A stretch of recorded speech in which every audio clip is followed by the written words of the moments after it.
Hello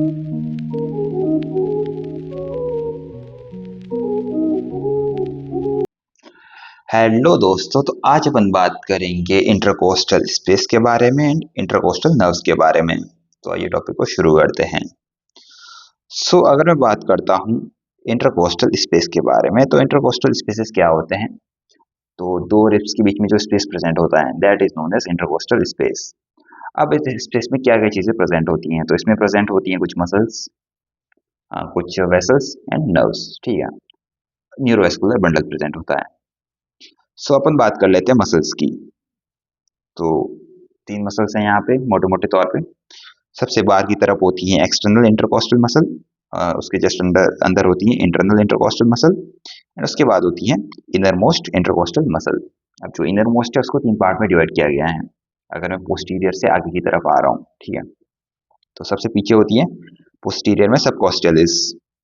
उसके बाद major part में होती है और नियर बाय 2/4 पार्ट में, ठीक है, दैट इज इंटरकोस्टलिस इंटीमी। एंड बिकॉज ये सभी स्पेसेस में प्रेजेंट होती हैं तो इसको एक्चुअली इंटरमोस्ट अपन बोल सकते हैं, ठीक है। एंड जो एंटीरियर साइड होती है वो होती है स्टर्नोकोस्टलिस।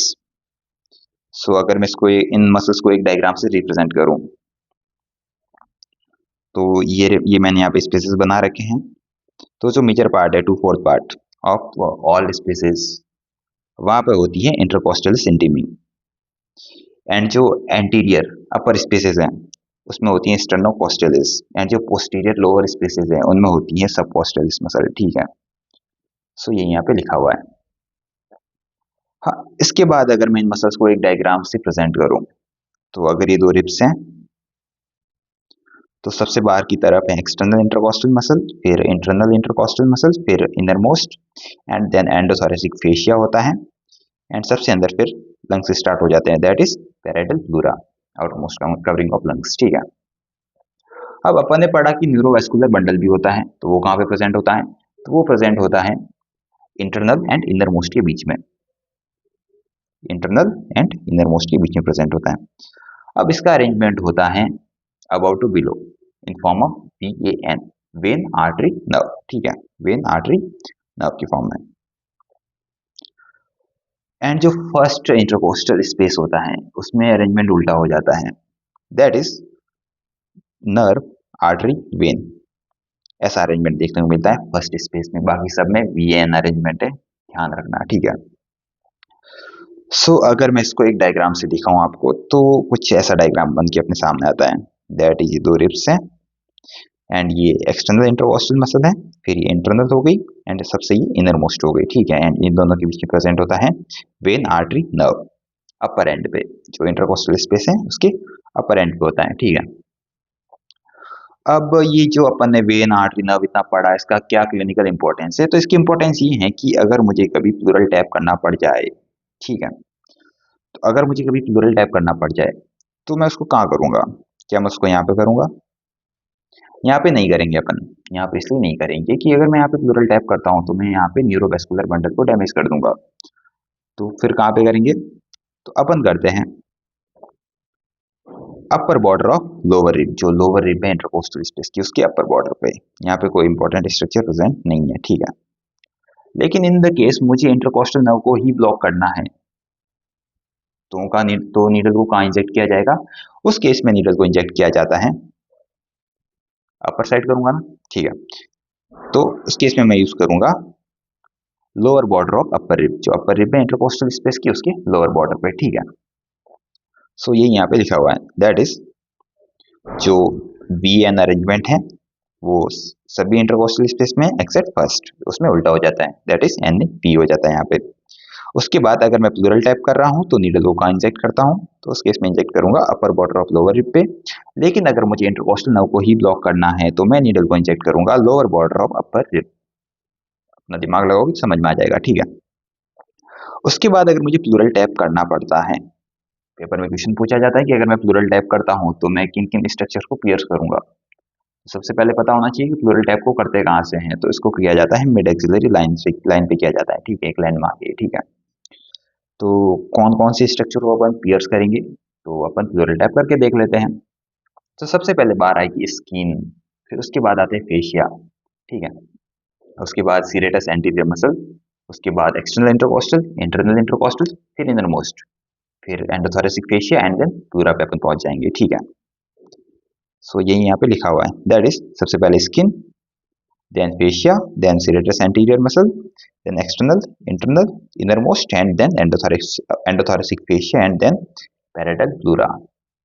ऐसा करके अपन प्लूरल कैविटी में पहुंच जाते हैं। ठीक है, सो ये रहा टॉपिक कुछ इस प्रकार से। ठीक है, इसके बाद अपन बात करते हैं इंटरकोस्टल नर्व्स के बारे में। यहाँ से पेपर में क्वेश्चन आता है तो टॉपिक अपने को आना चाहिए। ठीक है, तो इंटरकोस्टल नर्व्स को मैं मोटे मोटे तौर पे दो पार्ट में डिवाइड कर देता हूँ, एक टिपिकल और एक दूसरा एटिपिकल। ठीक है, अब टिपिकल में वो नर्व्स आएगी जो ओनली थॉरैक्स को सप्लाई करेगी। ठीक है, एंड जो एटिपिकल है उसमें वो नर्व्स आएगी जो थॉरैक्स को तो सप्लाई करती हैं, लेकिन उसके अलावा कहीं और भी जा रही हैं, जैसे कि एक्सिला को सप्लाई कर रही हैं, एब्डोमेन को भी सप्लाई कर रही हैं।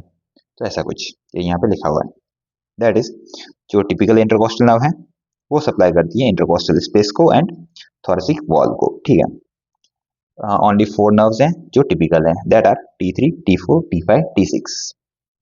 हमने कहा ठीक है, लेकिन फिर डाउट आता है कि यार जो दूसरी नर्व्स हैं वो टिपिकल टिपिकल क्यों नहीं है, तो उसके बारे में बात कर लेते हैं। सो अगर मैं बात करता हूँ T1 की, वो टिपिकल इसलिए नहीं है कि बिकॉज वो पार्ट है ब्रेकियल प्लेक्सस का।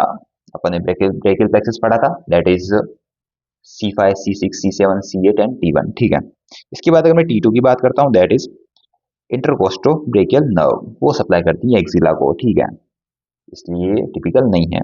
इसके बाद T3, T4, T5, T6 typical में आ गई। उसके बाद T7 से T11 तक थोरेको एब्डोमिनल नर्व्स हैं, थोरेक्स को सप्लाई करती हैं लेकिन एब्डोमेन को भी कर रही हैं। इसके बाद T12 की बात करते हैं तो ये इंटरकोस्टल स्पेस में ही नहीं होती, दैट इज सबकोस्टल नर्व। ठीक है, इसके बाद अपन बात करते हैं कोर्स की। तो कोर्स की बात करने से पहले थोड़ा मसल्स के बारे में अपन वापस बात कर लेते हैं। सो यहाँ पे मैंने एक डायग्राम बना रखा है, that is this is thoracic vertebra. ठीक है, फिर यहाँ पे स्टर्नम है एंड ये रही एक्सटर्नल इंटरकोस्टल मसल। जो एक्सटर्नल इंटरकोस्टल मसल है उसका एंटीरियर मोस्ट पार्ट बनाता है एंटीरियर इंटरकोस्टल मेम्ब्रेन। इसी तरह से जो इंटरनल इंटरकोस्टल मेम्ब्रेन है उसका जो पोस्टीरियर पार्ट है वो फॉर्म करता है इंटरनल इंटरकोस्टल मेम्ब्रेन। ठीक है, इसके बाद अपन नर्व के कोर्स की बात कर लेते हैं। ठीक है, सो जो नर्व है वो कहाँ से आ रही है, तो वो स्पाइनल नर्व से आ रही है। ठीक है, सो यहाँ से अगर ये T1 है तो ये T1 वर्टिब्रा से अराइज होगी। ठीक है, सो जो इंटरकोस्टल नर्व है वो आती है anterior primary रेमाई of spinal nerve से आ रही है इसका एंटीरियर डिवीजन। ठीक है, फिर ये ऐसी नर्व निकलती हैं तो ये यहाँ पे ग्रे एंड वाइट रामस कम्युनिकेंस के फॉर्म से की हेल्प से यहाँ पे सिंपैथेटिक गैंग्लियन से अटैच होती हैं। ठीक है, इसके बाद ये नर्व्स यहाँ पे कुछ मस्कुलर ब्रांचेस देती हैं जो इंटरकोस्टल मसल्स को सप्लाई करती है। इसके बाद नियर बाय मिडवे, ठीक है, ये यहाँ पे लेटरल क्यूटेनियस ब्रांचेस देती हैं जो लेटरल से निकल रहे हैं, फिर यहाँ पे ये आगे जाके फर्दर डिवाइड करते हैं एंटीरियर एंड पोस्टीरियर ब्रांचेस में। ठीक है, इसके बाद ये nerve near by parasternal angle पे आके, ठीक है, स्टर्नम से जस्ट थोड़ा लेटरल यहाँ पे आके देती है एंटीरियर क्यूटेनियस ब्रांचेस। जो लेटरल साइड में थी तब लेटरल क्यूटेनियस ब्रांचेस, जब एंटीरियर में है तो एंटीरियर क्यूटेनियस ब्रांचेस। अब एंटीरियर क्यूटेनियस ब्रांचेस देता है दो division, lateral and medial division. ठीक है, इसके बाद में बात करता हूँ रिलेशंस की। तो हमें बताएं कि जो इंटरकोस्टल स्पेस में है जो नर्व्स होती हैं वो बिलो दी वेसल्स प्रेजेंट होती हैं। ठीक है, वेन, आर्टरी, फिर नर्व। ठीक है, सो ये अरेंजमेंट होता है। इन पोस्टीरियर पार्ट की अगर मैं बात करता हूँ इस पार्ट की, तो यहाँ पे जो नर्व है वो किसके बीच में प्रेजेंट है, तो वो प्रेजेंट होती हैं एक तो internal intercostal membrane, intercostal muscle, ठीक है, एंड यहाँ पे जो फेशिया होता है एंडोथोरेसिक फेशिया उसके बीच में प्रेजेंट होती है। ठीक है, but in most of part जो नर्व है वो प्रेजेंट है किसके बीच में, internal intercostal muscle and intercostalis intimi के बीच में। ठीक है, तो यहाँ पे लिखा हुआ है most part between internal and fascia. ठीक है, पोस्टीरियर पार्ट में innermost part between internal and intercostalis intimi के बीच में। इसके बाद अपने से पूछी जाती है कि जो इंटरकोस्टल नर्व उसकी ब्रांचेस के बारे में बताओ। सो 5 ब्रांचेस हैं, तो अपन स्टार्टिंग से बात कर लेते हैं। तो सबसे पहले जो ब्रांच आती है that is grey and white ramus communicans. ठीक है, इनका काम क्या होता है? तो इनका काम होता है जो नर्व है उसको गैंग्लियन से कनेक्ट करना, ठीक है, connect intercostal nerve with sympathetic ganglion. इसके बाद मस्कुलर ब्रांचेस आती हैं, छोटी छोटी ब्रांचेस होती हैं जो सप्लाई करती हैं इंटरकोस्टल मसल्स को, ठीक है। मस्कुलर ब्रांचेस शॉर्ट होती हैं एंड सप्लाई करेगी इंटरकोस्टल मसल्स को। इसके बाद आती हैं कोलेटरल ब्रांचेस, ये रन करती हैं along upper border of lower rib, जो लोअर रिब है उसके अपर बॉर्डर पे रन करती हैं, ठीक है। ये किसको सप्लाई करती हैं? ये सप्लाई करेगी इंटरकोस्टल मसल्स को एंड प्लूरा को। इसके बाद जो लेटरल क्यूटेनियस नर्व है वो पियर्स करेगी मसल्स को, ठीक है, एंड फिर देगी एंटीरियर एंड पोस्टीरियर डिवीजन। ये रहा यहाँ पे एंटीरियर एंड पोस्टीरियर डिवीजन, ठीक है। अब ये जो लेटरल क्यूटेनियस नर्व्स होती हैं किसको सप्लाई करेगी? ये सप्लाई करती हैं skin of lateral chest wall, lateral है तो लेटरल साइड में जो स्किन होगी उसको सप्लाई करेगी, ठीक है।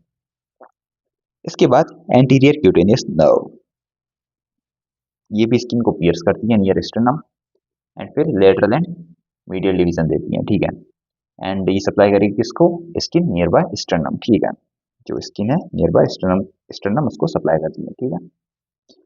एंड ये रहा तुम्हारा बीडीसी का डायग्राम जो पड़ा ये यहाँ पे बना हुआ है, ठीक है। ये रही नर्व यहाँ से निकल रही है, फिर यहाँ पे ऐसे रन करते हुए इसने लेटरल ब्रांचेस दे दी, फिर यहाँ पे आगे आके एंटीरियर क्यूटेनियस ब्रांचेस दे दी। तो आज के लिए इतना ही। Thank you so much.